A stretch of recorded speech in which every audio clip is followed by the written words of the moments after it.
अच्छे होंगे। मैं आप लोगों के साथ में डेवलपमेंटल बायोलॉजी में डिस्कस कर रहा था। आज मैं स्पर्मेटोजेनेसिस के आगे का जो पार्ट जो मैंने कल समाप्त किया था उसके आगे से आगे मैं बात करना चाहूँगा। आज देखिए, आज हम लोग बात करेंगे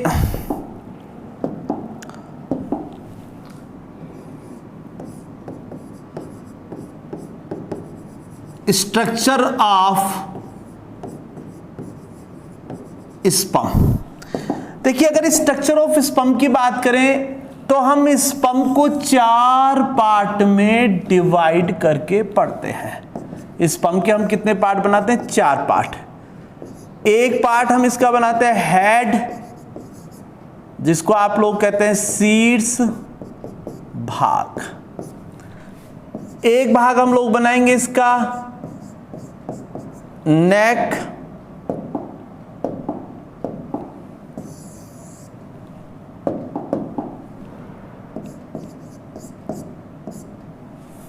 नेक। थर्ड पार्ट इसका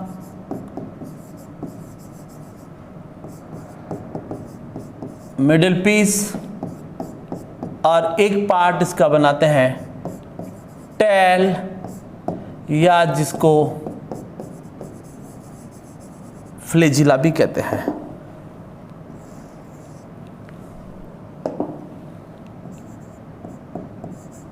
टेल, या जिसको हम लोग फ्लैजिला भी कह सकते हैं। तो देखिए, जो हेड भाग है ये फिर 2 भागों से मिलकर बना हुआ है। 2 भाग कौन कौन से यहां पर हम लोग बताएंगे। एक भाग यहां पर होता है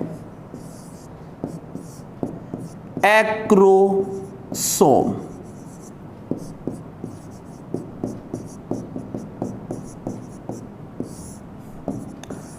एक भाग होगा यहां पर न्यूक्लियस। तो एक्रोसोम और न्यूक्लियस मिलकर हेड रीजन बनाते हैं। इसी प्रकार से नेक भाग में भी 2 चीजें होती हैं। एक तो होता है प्रॉक्सिमल सेंट्रियोल, समीपस्थ तारकाय, और दूसरा भाग होता है डिस्टल सेंट्रियोल, या जिसको हम लोग दूरस्थ तारकाय भी कहते हैं। क्या कहेंगे इसको?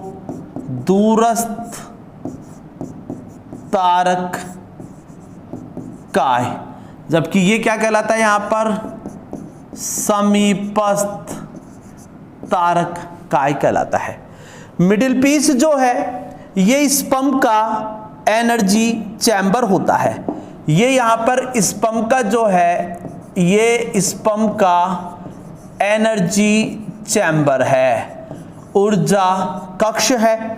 ये वो भाग है जिसके अंदर आप लोग बताएंगे माइटोकॉन्ड्रिया प्रेजेंट होते हैं।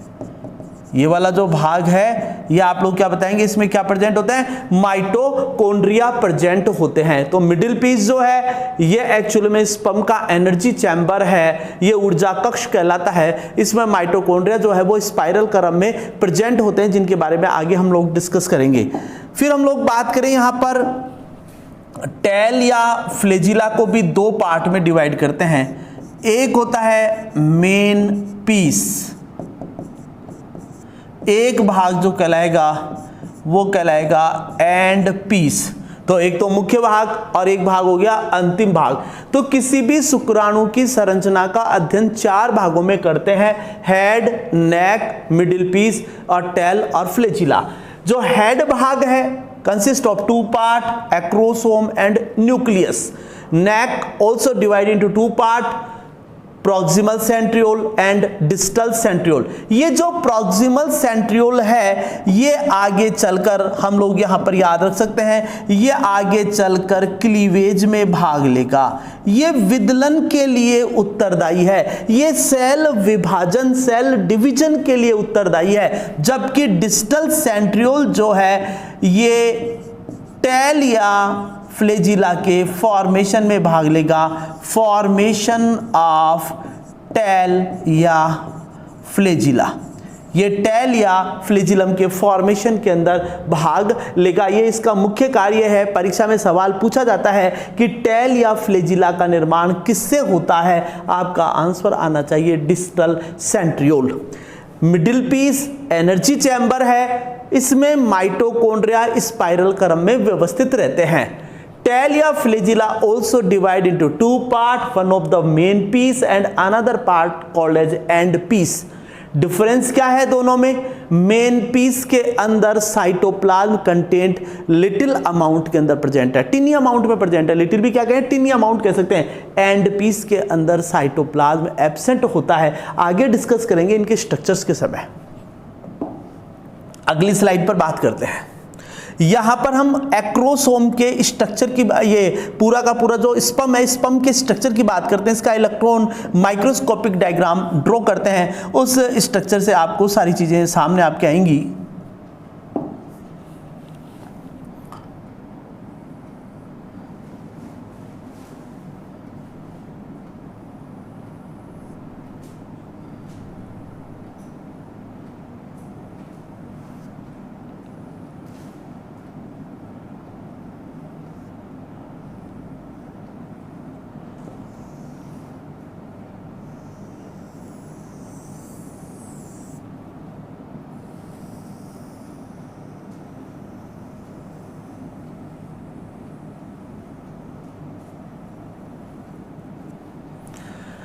ये हम स्पर्म के स्ट्रक्चर की बात करें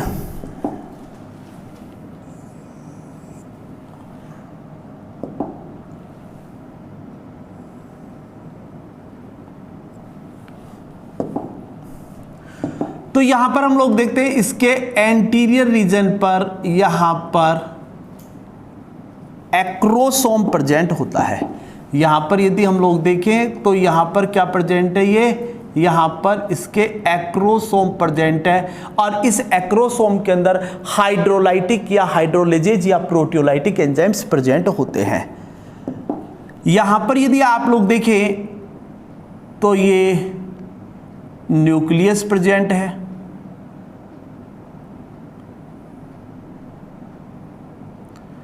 न्यूक्लियर मेम्ब्रेन डबल लेड है।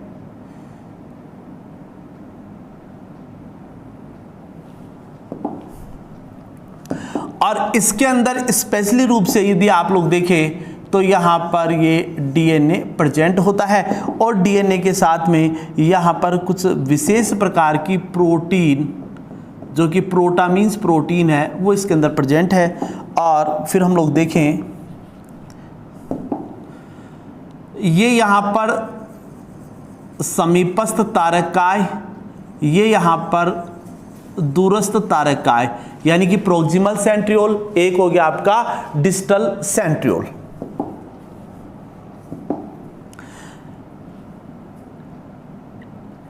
ये यहां पर स्पाइरल माइटोकॉन्ड्रिया प्रेजेंट है। माइटोकॉन्ड्रिया जो है वो यहां पर आप लोग बताएंगे स्पाइरल क्रम में क्या पाए जाते हैं, माइटोकॉन्ड्रिया पाए जाते हैं।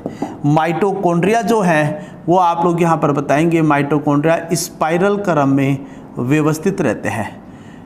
इन माइटोकॉन्ड्रिया के चारों ओर एक शीथ प्रेजेंट होती है, एक लेयर प्रेजेंट है, एक आवरण प्रेजेंट है, जिसको माइटोकॉन्ड्रियल शीथ भी कहते हैं। और इस मिडिल पीस के दूरस्थ भाग पर यहाँ पर रिंग सेंट्रियोल या जेंसन रिंग प्रेजेंट होती है। और यहाँ पर यदि आप लोग देखें तो साइटोप्लाज्म की ये एक पतली सी लेयर, साइटोप्लाज्म की एक पतली सी लेयर जिसको मेनचेट कहते हैं। तो यहाँ पर अगर मैं इसकी लेबलिंग करूँ, ये तो है प्लाज्मा मेम्ब्रेन, ये कहलाता है एक्रोसोम, ये कहलाता है यहां पर न्यूक्लियस। एक्रोसोम और न्यूक्लियस के बीच में यहां पर एक स्पेस प्रेजेंट है। इस रीजन को कहते हैं परफोरेटेड परफोरेटोरियम पाया जाता है। इसी तरह से यहां पर यदि हम लोग बात करें तो न्यूक्लियस के अंदर यहां पर डीएनए प्रेजेंट है। डीएनए के साथ में स्टोन या नॉन स्टोन प्रोटीन नहीं पाई जाती, उसके स्थान पर एक विशेष प्रकार की प्रोटीन पाई जाती है जिसको प्रोटीन कहते हैं। इससे इंपॉर्टेंट ये एल्कलाइन प्रोटीन है, इसमें लाइसिन और आर्जिन की बहुलता होती है और आर्जिन और लाइसिन दोनों एल्कलाइन एमिनो एसिड हैं। तो यहां पर डीएनए और क्या पाया जाता है, प्रोटामिन्स न्यूक्लियस के अंदर। और यहां देखें तो ये कहलाएगा प्रॉक्सिमल सेंट्रियोल, ये कहलाएगा डिस्टल सेंट्रियोल। अब यहां पर अगर हम लोग देखें कि ये जो आपका प्रॉक्सिमल जो सेंट्रियोल है, डिस्टल सेंट्रियोल और प्रॉक्सिमल सेंट्रियोल, इस डिस्टल सेंट्रियोल से यहां पर ये एक्साइल फिलामेंट निकलते हैं। कौन से फिलामेंट निकलते हैं जी? यहां से आप लोग बताएंगे ये एक्साइल फिलामेंट निकलते हैं जिनको हम लोग बोलते हैं अक्षीय तंतु, एक्साइल फिलामेंट। और ये एक्साइल फिलामेंट आगे चलकर ये टेल का निर्माण करते हैं। यहीं पर अगर आप लोग देखें तो ये स्पाइरल माइटोकॉन्ड्रिया प्रेजेंट है। माइटोकॉन्ड्रिया यहां पर स्पाइरल मैनर में प्रेजेंट होते हैं, स्पाइरल क्रम में प्रेजेंट है, जो कि मिडिल पीस का एनर्जी चैम्बर बनाते हैं। और माइटोकॉन्ड्रिया के चारों ओर एक शीथ प्रेजेंट है, इस शीथ को हम लोग नेबन कर्ण या माइटोकॉन्ड्रियल शीथ भी कहते हैं। नेबन कर्ण शीथ कह दो या इसी को हम लोग क्या बोलते हैं, माइटोकॉन्ड्रियल शीथ भी कहते हैं। और इस शीथ के चारों ओर यहां पर साइटोप्लाज्म की एक पतली लेयर पाई जाती है। इस पतली लेयर को हम लोग मेन चेट कहते हैं। इस पतली लेयर को क्या बोलते हैं, मेन चेट कहते हैं। यानी कि नेबन कर्ण शीथ के चारों ओर कोशिका द्रव की एक पतली परत क्या कहलाती है, मेन चेट कहलाती है। और यहाँ पर दूरस्थ भाग पर डिस्टल रीजन पर यदि देखें तो यहाँ पर क्या पाया जाता है, रिंग सेंट्रियोल, रिंग सेंट्रियोल कह दीजिए, या इसी को हम लोग जेनसन्स रिंग भी कहते हैं। और ये टेल का मेन पीस है, ये टेल का एंड पीस होता है। और यदि मैं यहाँ पर कहूँ ये इसका हेड रीजन बनाते हैं। यहाँ पर यदि आप लोग देखें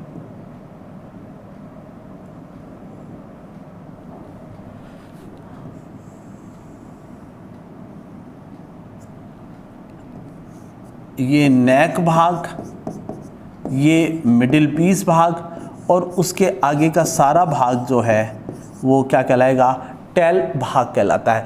तो हम लोग किसी भी स्पर्म का एक इलेक्ट्रॉनिक स्ट्रक्चर देखते हैं तो उसमें हमें क्या क्या नजर आता है, प्लाज्मा मेम्ब्रेन, सबसे आगे क्या देखने को मिलता है, एक्रोसोम, एक्रोसोम फिर न्यूक्लियस, दोनों के बीच में क्या पाया जाता है, परफोरेटोरियम। न्यूक्लियस में याद रखेंगे डीएनए और प्रोटामिन्स प्रोटीन है। न्यूक्लियस के पोस्टीरियर रीजन पर एक खड्डेनुमा रचना, एक डिप्रेशन बनता है पोस्टीरियर रीजन पर, इसको हम लोग क्या कहते हैं, समीपस्थ तारका या प्रोक्सिमल सेंट्रियोल। और इसके दूरस्थ भाग पर क्या प्रेजेंट है, डिस्टल सेंट्रियोल। तो प्रोक्सिमल सेंट्रियोल, डिस्टल सेंट्रियोल दोनों मिलकर क्या बना देते हैं, नेक बना देते हैं। और डिस्टल सेंट्रियोल से एक्साइल फिलामेंट निकलते हैं। और मिडिल पीस जो है, जो कि एनर्जी चैम्बर भी कहलाता है, मिडिल पीस जो है वो स्पर्म का एनर्जी चैम्बर भी कहलाता है। इस एनर्जी चैम्बर के अंदर माइटोकॉन्ड्रिया स्पाइरल क्रम में व्यवस्थित तो होते हैं। माइटोकॉन्ड्रिया के चारों तरफ एक आवरण पाया जाता है, इसे हम लोग नेबन कर्ण शीथ या माइटोकॉन्ड्रियल आच्छद या नेबन कर्ण आच्छद भी कहते हैं। और इनके चारों तरफ कोशिका द्रव की एक पतली परत पाई जाती है जिसको मेनचेट कहते हैं।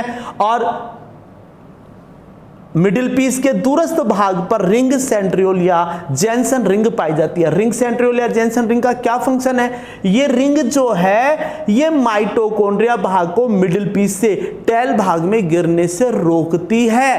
prevent the sleeping of mitochondria from the middle piece to tail region with the help of इस ring centriole और Jensen rings।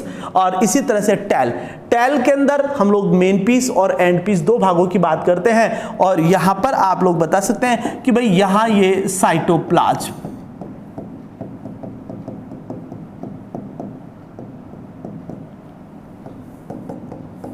तो इस तरह से हम लोग यहां पर हमने एक स्पर्म के स्ट्रक्चर का डिस्कशन किया। आगे देखते हैं, आगे मैं एक डायग्राम इंपोर्ट करता हूं। नहीं, ये डायग्राम हम इंपोर्ट करेंगे, इमेज, हम इमेज लेते हैं।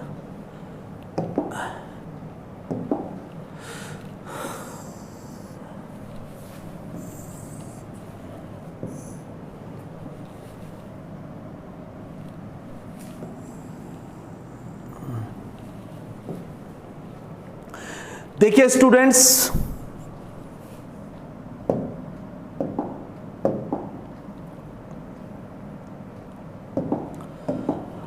इस डायग्राम के अंदर अगर आप लोग यहां पर देखें तो जैसे ये यहां पर पूरा का पूरा जैसे इसका हेड रीजन बना रखा है, हेड रीजन में यहां पर ये तो क्या बना रखा है, एक्रोसोम बना रखा है, ये क्या बना रखा है, न्यूक्लियस बना रखा है, यहां पर ये क्या बना रखा है, सेंट्रियोल बना रखा है। फिर अगर आप लोग आगे देखें तो ये सर्पिलाकार क्रम में क्या व्यवस्थित है, माइटोकॉन्ड्रिया व्यवस्थित है। और ये पूरा का पूरा यहां पर एक टर्मिनल डिस्क क्या है, वो ये आपकी जेनसन रिंग, या जिसको आप लोग क्या नाम है, मुद्रिका तारक भी कह देते हैं, जिसको रिंग सेंट्रियोल भी कह देते हैं। और ये पूरा एक्साइल फिलामेंट जो कि आपका टेल का रीजन बनाता है, ये टेल का मेन पीस हो गया और ये टेल का कौन सा पीस हो गया, एंड पीस हो गया। तो इस तरह से हम लोग एक डायग्राम के अंदर ये सब चीजें बता सकते हैं। अब जैसे अगर हम लोग यहां पर देखें कि भाई कैसा स्ट्रक्चर होता है, तो यहाँ पर अगर आप लोग देखें तो ये पूरा का पूरा जैसे क्या नाम है, यहाँ पर ये सब एक्रोसोमल स्पेस है, न्यूक्लियर एनवलप वगैरह, ये पूरा स्ट्रक्चर बनाया है। और न्यूक्लियस के अंदर मैंने आपको पहले भी बताया था केवल डीएनए और आप लोग बताएंगे प्रोटामीन्स प्रोटीन ही पाई जाती है। एक अगर डायग्राम और अगर मैं इंपोर्ट करके लाऊं, उसको भी अगर आप लोग देखना चाहें, ये सिर्फ आपको बताने के पॉइंट ऑफ व्यू से है, बाकी तो मैं ये सब चीजें आप लोगों के साथ में डायग्राम बनाकर मैं खुद डिस्कस कर चुका हूं।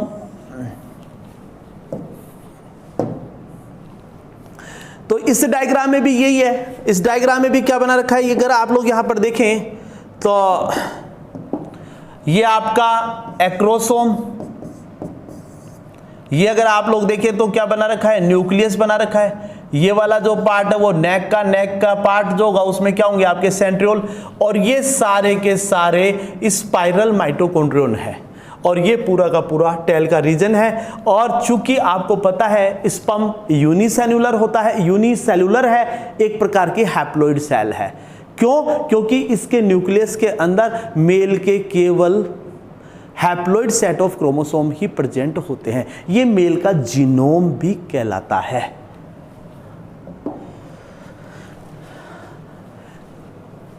फिर हम लोग यहां पर बात करेंगे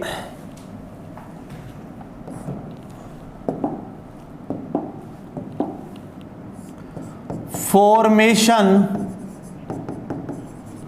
ऑफ हेड। देखिए हेड के फॉर्मेशन में दो चीजें आएंगी, दो चीजें हम लोग डिस्कस करेंगे। एक तो डिस्कस करेंगे हम यहां पर क्या, एक्रोसोम के बारे में पढ़ेंगे। दूसरा हम लोग यहां पर किसके बारे में पढ़ेंगे, न्यूक्लियस के बारे में पढ़ेंगे, यानी कि फॉर्मेशन ऑफ न्यूक्लियस। कहने का मतलब जो स्पर्मेटिड है, स्पर्मेटिड से जब स्पर्म बनता है तो एक्रोसोम का फॉर्मेशन तो कैसे होगा और न्यूक्लियस कैसे फॉर्म होगा, यानी कि जो गोल केंद्रक है, जो स्फेरिकल न्यूक्लियस है, वो इलोंगेटेड या फ्लैट न्यूक्लियस में कैसे कन्वर्ट होगा। एक्रोसोम जो है ये एक प्रकार का मॉडिफाइड लाइसोसोम है और इसके अंदर एसिडिक पीएच देखने को मिलती है। और इसमें यहाँ पर अगर आप लोग बात करें तो इसके अंदर यहाँ पर आप लोग बताएंगे हाइड्रोलाइटिक या आप लोग बताएंगे हाइड्रोलेजेज या प्रोटियोलाइटिक एंजाइम्स प्रेजेंट होते हैं जो एग के जोना, पेलुसिडा और कोरोना रेडिएटा भाग को नष्ट करते हैं। हम जो नेक्स्ट क्लास होगी उसमें आगे डिस्कस करेंगे कि एक्रोसोम का फॉर्मेशन कैसे होता है, न्यूक्लियस का फॉर्मेशन कैसे होता है। तो फ्रेंड्स आज के लिए इतना ही पर्याप्त है। Thank you very much. आप कंटिन्यूअस वीडियोस देखते रहिए, इनको लाइक कीजिए, सब्सक्राइब कीजिए, अपने फ्रेंड्स के साथ शेयर कीजिए। और यदि आपको कोई प्रॉब्लम आ रही है कहीं पर तो कृपया करके आप कमेंट बॉक्स में कमेंट जरूर कीजिए, जिससे हम आप लोगों की प्रॉब्लम्स को भी सोल्व आउट कर सकें। Thank you guys.